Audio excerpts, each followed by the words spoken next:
Texas A&M has a super talented 2025 freshman class, but which one is going to have the biggest impact?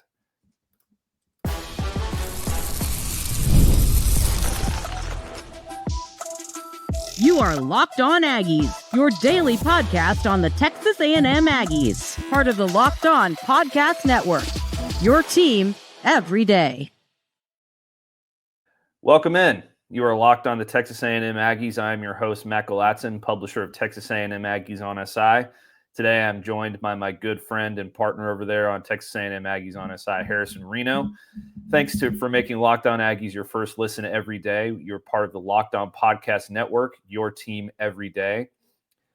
So, Harrison, Texas A&M had a pretty dang good recruiting class in 2025. It wasn't necessarily on pace with what they're doing in 2026 right now, which they're in contention for the number one class in the country. But they finished pretty highly in the rankings. It was a top 10 class. And there's a lot of guys in there that, Aggie fans should be super excited about. So we're going to touch on some of that, which guys we think are going to make a big impact in their freshman season. And then we're in the second half of the show, we're going to get into a little bit of next football season, what the Aggies need to do to compete. But as far as the freshman, Harrison, there's a lot of guys you can pick from in this class, whether it's from the edge rusher position, wide receiver position, linebacker, defensive back, you name it. They got a lot of talented guys. And it's really a class that I think, considering Mike Elko took over, in late November or December of last year after the Jimbo Fisher thing, and he had, that whole first recruiting class it's always difficult because you're just getting entrenched in your new spot, and you really have to hold things together and make a statement in your first year on the trail. I think Mike Elko did that, and there's a lot of guys to be excited about here. Yeah, I think there really is. I think the spring was a good showing of that. You had two freshmen in particular that popped off. Marco Jones being one of them on the defensive side of the ball. I think he had like 4 sacks that game. Just a ridiculous way to introduce yourself to the fan base. That was kind of like the obvious one for me, so I went with a different person, but I stuck with the defense side of the ball. But yeah, I mean, to your credit, like you said, there's a ton to be excited about. I think good for the Aggies on this point is I think a lot of the ones you get really excited about or have potential to get really excited about are at positions of need. When you look at last year's roster, you look at some of the deficiencies, and then you look at it coming into this year in terms of like, hey, there are some roster spots where you do have some questions, thinking the defensive line, thinking receivers, like where you have those holes or those question marks. I think you have 2 or 3 players at each spot that you're like, hey, they could come in and be an impact player for us as a freshman. Yeah, absolutely. And I'm going to start on the offensive side of the ball. I actually have 2. One of them you already mentioned was Marco Jones, so we'll talk about him a little later perhaps. But I'm going to go with Jerome Miles. This is a guy that Texas A&M fans didn't get to see in the spring game because he enrolled this summer. He also had a torn ACL last season, and he wasn't able to finish his high school campaign. But according to 24/7 Sports, this guy is ranked as the number 19 national recruit, the number 3 wide receiver in the country, 5-star talent. He's gotten comparisons in their scouting to Romeo Dunze, who is now with the Chicago Bears and who is an absolute beast with the Washington Huskies on their national title contending run back there in 2023. And he's just a physical freak. The guy stands, I believe, 6'3", 215 pounds. He runs a 10.3 600 meters, 20.84 200-meter dash. I mean, this is a guy that could be a absolute first-round projection by the time he's done with college. And he's explosive. He's got speed. He's got strength. He's got everything that you look for in a number 1 wide receiver prospect. And I think that given Texas A&M's turnover at the wide receiver position, I know we've talked a lot about Kevin Concepcion when you were on Tuesday. We talked about Mario Craver on Tuesday, and then Terry Bussey is kind of the do-it-all guy, right? But there's still some reps that need to be filled there. You can't just run out there with 3 guys and call it a day. We know that the Aggies have Ashton Bethel-Roman and a couple other guys in there, but Jerome Miles if he is able to, make an impact in his freshman year and do everything that Texas A&M expects that he can do with his athletic ability, then he could have you look at some of these freshman wide receivers around the country last year, like Jeremiah Smith and Ryan Williams and Ryan Wingo and Emmett Mosley over at Stanford before he transferred, and a couple other guys. They were major parts of their offense as a true freshman. And I'm not saying Jerome Miles is going to be Jeremiah Smith either. I mean, that's probably going to be impossible, or Ryan Williams. I mean, those were two kind of outliers in the whole thing. But he has an opportunity to really come in and be a legitimate, contender for a number 1, number 2 target for Texas A&M next season.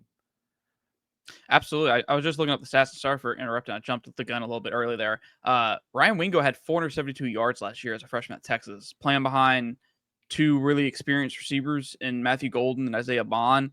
I think if you're an Aggie fan, I think you take that out of a true freshman receiver this year, especially if that means your 2 transfers that you're really banking, the transfers you're really banking on come in and are hits. Like you get a 700 plus receiver out of one of Concepcion, Craver, somebody like that goes over 700 yards.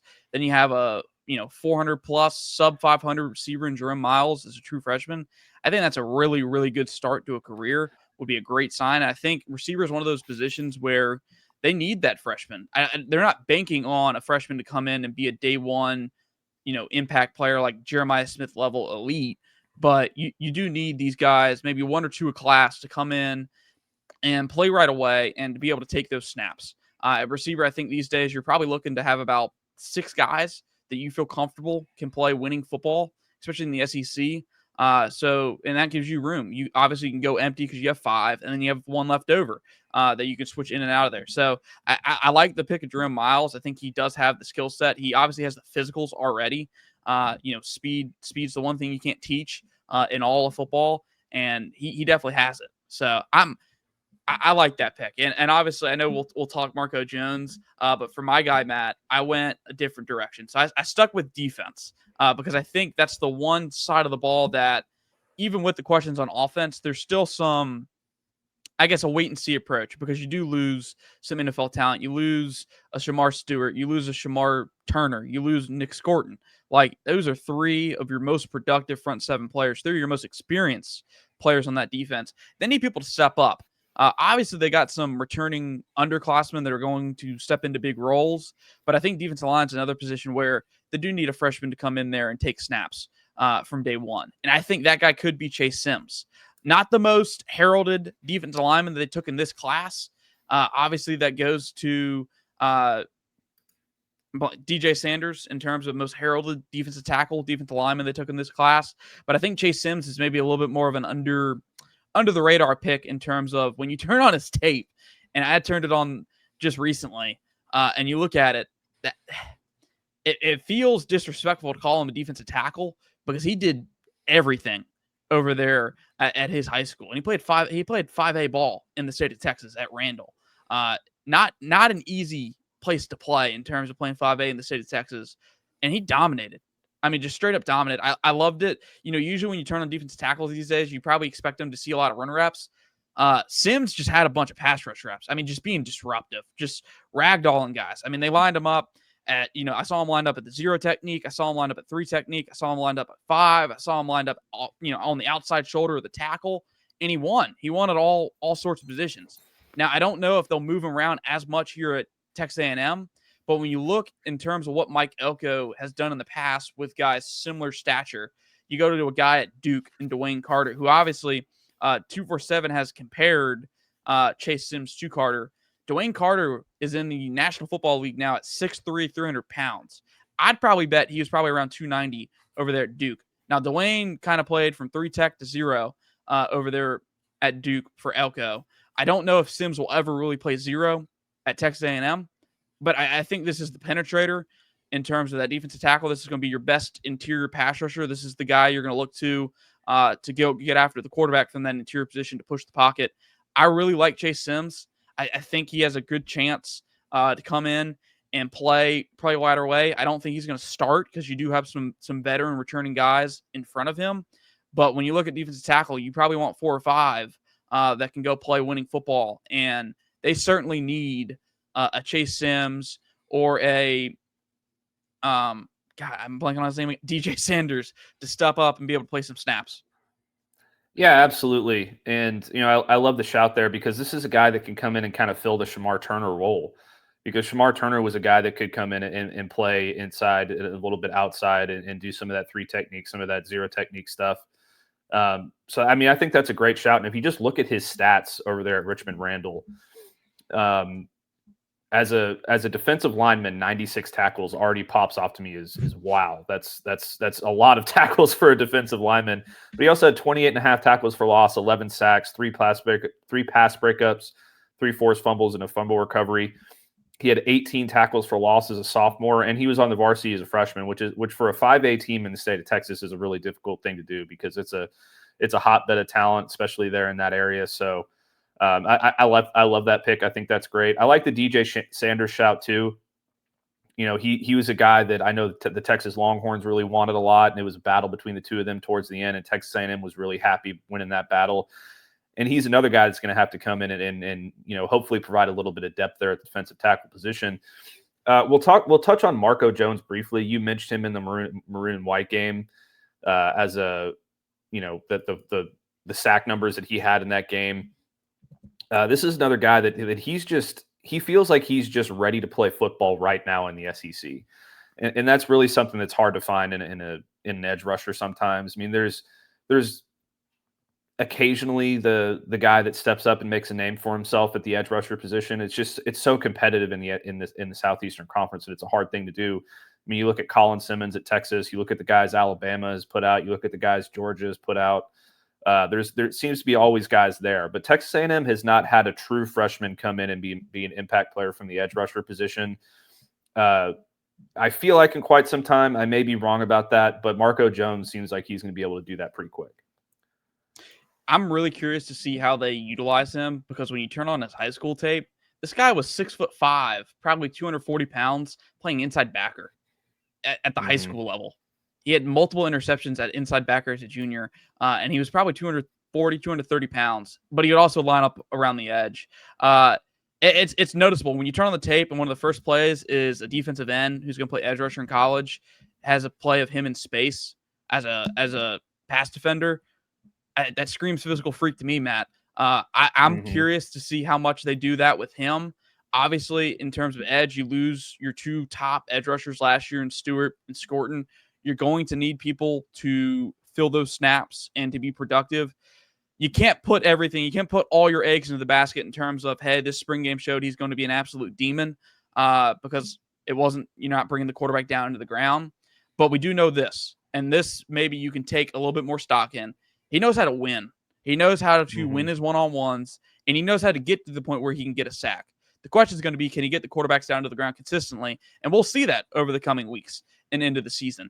This one is I think of the 3 we mentioned, I think Marco Jones feels like the home run right now in terms of if you had to put betting odds on him. He feels like the home run. I'm excited to see this kid go play because, like we said, I think at both of the spots that we mentioned players at, they need a freshman to come in and play right away. And I think maybe right now, that needs a little bit more pressing at defensive line because they didn't bring in as many.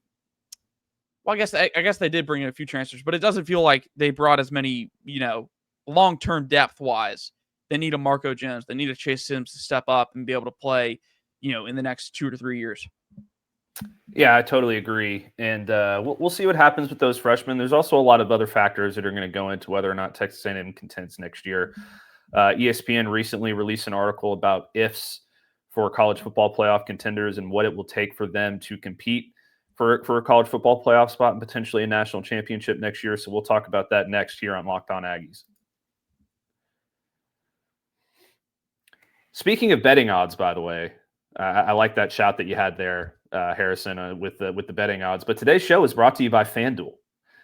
Summer sports are in full swing, and whether you're all about baseball under the lights, golf on the green, or high-stakes soccer action, FanDuel is the best way to make every game even more exciting. You're already following the action. Why not make it a little more thrilling? With FanDuel, you can get in on the game while your friends are getting sunburned at the beach. Whether I'm placing a same-game parlay or watching a bet right into the fourth quarter on an NFL Sunday, FanDuel makes it feel like I'm part of the action. New to FanDuel, new customers can bet just $5 and get $150 in bonus bets if your first bet wins. Open the FanDuel app today or visit FanDuel.com to get started. All right, Harrison, we talked about some freshmen. Now it's time to talk about the real thing. Next year, Texas A&M comes in as I feel like a little bit of an underrated football team, but people are pretty high on the talent on this roster. They feel like Texas A&M, if they put everything together, if they can do this, if they can do that, can compete for a college football playoff spot, maybe even an SEC title if everything goes their way. So in that vein, ESPN released a list of ifs for contending teams next season, and I thought it was very interesting. So we're going to take a look at it here. It's released by Bill Connolly for ESPN, and he went through a bunch of teams, the typical ones like Penn State, Alabama, Ohio State, Texas, Georgia, Notre Dame, and then we get to Texas A&M, and they're plus 4,000 odds here, and I believe these odds are for let's see. These odds are for the national title. So this is what Texas A&M needs to do to contend for a national title. And we spoke a little bit about this in the first segment, but the first if here for Texas A&M is if the passing game finds a bit more pop. And Bill Connolly says there's a lot to like about this Texas A&M team. Marcel Reed returns after producing the best QBR of any freshman quarterback in the SEC. That's right. It wasn't Lenore Sellers or DJ Lagway. Reed was solid in terms of both run and pass, but the Aggies' passing game wasn't very explosive. Now the last season's top 5 pass targets are gone. Can KC Concepcion, Mario Craver, Terry Bussey, and Ashton Bethel-Roman provide the pop the Aggies lacked? I think they can, Harrison, and I'm pretty excited about what this receiver core has to bring to College Station next year. I think this might be one of the only times where you say, hey, your top 5 players at the position left, and you're like, that might be a good thing in terms of like you've gone out and replaced them with what you hope are going to be better players. Not often will you hear me say that in terms of I think maybe you're better off without those top 5, and that's nothing against those players. It's just I think the 5 that A&M is going to be looking to this year are going to be able to elevate that offense. So I'm right there with you. Yeah, I mean, you obviously have to start with Concepcion, and you have to, look at Mario Craver, who's an explosive downfield threat. Terry Bussey's a walking highlight reel when he gets the football in his hands. I'm interested to see what Ashton Bethel-Roman can contribute to this team. But like I said, Jerome Miles, if he can come out and have a freshman impact, not necessarily on the level of Jeremiah Smith or Ryan Williams, but one like Ryan Wingo or at Texas or Emmett Mosley at Stanford, I think that would be a huge thing for this passing game. Just getting a guy out there who can be reliable, who can break a play wide open and get yourself just that much more impact at the wide receiver position. Another one of the ifs here for Bill Connolly is if a new pass rush is better than the old one. He mentions that, they brought in transfer pass rushers like Dayan Haynes, TJ Searcy from Florida, and they bring back Cassius Howell and Rylan Kennedy and Solomon Williams. But, there's still a lot to be figured out at that position, I believe. We talked about Chase Sims on the interior. We talked about Marco Jones on the edge. But one of the things that really hurt this team last year, I think, at least, I mean, obviously they had a hard time stopping the run, and they had some injuries on the back end with like Tyreek Chappell, and that hurt with the passing game, or the pass defense rather. But, Shamar Stewart got a bunch of pressures, but he didn't get a bunch of sacks. And I know that there's, you can look at that a couple of different ways, but the fact of the matter is sacks do matter. And he wasn't able to get a ton of them. Nick Scorton was also an impact player, but I think he left a little bit to be desired last season. And for all intents and purposes, Cassius Howell kind of felt like the best edge rusher on this football team. So if they can find another guy to add to the other side that's a consistent edge rushing threat that can get some production and get some pressure on the quarterback, I think that they're going to be a lot better off. You bring up a good point in terms of getting to the quarterback is one thing, but getting them on the ground is another thing, especially when you're facing some of the quarterbacks that A&M has to face. I mean, think about it. They're probably facing, they faced it last year, the most, I guess, not explosive, but elusive quarterback in the SEC last year in Lenore Sellers. Lenore's not easy to get on the ground. And they faced a couple. They're going to face a couple this year. They're going to face Sellers this year. You're going to face Arch Manning this year. He's going to be elusive in the pocket. It's not going to be easy. So maybe it maybe, and I think you'll be somewhat happy in the case of if A&M can win the one-on-ones and get to the quarterback, and your biggest problem is getting him on the ground. I think that's a good sign in itself in terms of, hey, you're able to win your one-on-ones and beat some pretty talented offensive lines. But I'm again right here with you. I think they're looking to, one of those transfers. I mean, you have two darts on the board, if you will, in Hayes and Cersei to come in and play right away in terms of being experienced. And then you're looking to a Marco Jones off the edge, maybe to step up and show what he showed in the spring game and make it translate to the fall. Or you're looking to that interior where a Chase Sims, a DJ Sanders, Albert Regis, you got guys coming back that need to be able to push the pocket. And I guess thinking about it, when you talked about stopping the run, Matt, I know you and I both covered the Cowboys. How many times did we hear you have to earn the right to rush the passer? I think I hear it every single day when you watch the Cowboys play defense. You have to earn the right to rush the passer, and you do that by stopping the run. That's critical. If you can't stop the run, it's going to become only harder to get after the passer. Yeah, I totally agree. And if you can stop the run and you can get after the quarterback, you can limit the big plays. And Bill Connolly's last point here for the big if for Texas A&M, if they're going to contend for a national title next season, it is the big play breakdowns need to get smaller. A&M ranked 4th nationally in completion rate, allowing 53.3% and 19th in interception rate at 3.7%. This is an aggressive secondary. It turns both a dynamite corner duo in Des Brooks and Willie III and a pair of safeties with Dalton Brooks and Marcus Ratcliffe, who are unafraid of attacking the ball in the line of scrimmage. The arrival of Washington and Jordan Shaw is exciting too, but when opponents landed a punch, it was a haymaker. A better pass rush would tamp down the breakdowns, but if experience means A&M secondary is even better in the risk versus reward department, this could be the best pass defense in the country. And that's a big, big statement. So if Texas A&M can figure out the costs, the opportunity cost of making big plays on defense and really buckle down and play some good, solid, fundamental football back there, the bringing Tyreek Chappell back is another massive addition to this that Bill Connolly didn't even mention. I really do believe that if they can put all those things together, especially when you got a talent like Des Ricks, who, I mean, this guy, when he was coming out of high school, everybody was salivating over his talent. He was seen as one of the best corners to come out of high school in quite some time. And in his first year at A&M, he was a little bit inconsistent. So if he can become a more consistent lockdown player on his side of the field, you get what you already know you have in Will Lee. Then you add Tyreek Chappell back into this. You talk about Bryce Anderson at safety, Marcus Ratcliffe. This is really an exciting unit that if they can limit the big plays, it could be something really exciting because you just look back at the Texas game last year. There was a couple of killer plays. I know they got killed in the run game by Quintravian Wisner, but the two biggest plays in that game were a touchdown in the corner to Jaden Blue and that big pass down the sideline to Matthew Golden that really sealed the game for Texas. If you can eliminate those, or the big plays against Auburn that they gave up late in that game, if you can eliminate those, then you really have a better chance to not only have a better end to your season in 2025, but really make a push in the college football playoff because you're not giving up the haymakers that have cost you games. Yeah, and this kind of goes back to what we were just talking about in terms of rushing the passer.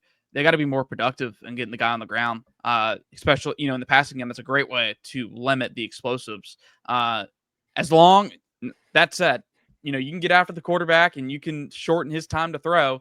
But if he takes if he gets a slant, he gets a slant off, gets a quick route, and you can't get the receiver on the ground, then yeah, there's an explosive play waiting to happen. Again, I think the one thing that sticks in my mind when talking about A&M secondary is the rant that Elko had following the USC bowl game, the USC loss in the bowl game. I've never seen a coach quite as heated following the season than as Elko was. In terms of the top rants from last year, there was Elko's rant about being able to stop the forward pass. Then you had Brian Kelly's fake aggression after the season opening loss last year where he slammed the desk. But that's the thing that sticks in my mind And it was no secret they're going to go out in the portal and try and add people in the secondary. We'll see. Jerian Humphrey is going to get a chance to prove himself as a starting caliber corner in the SEC. I think there's a little bit of an edge there in terms of how his time at Georgia ended.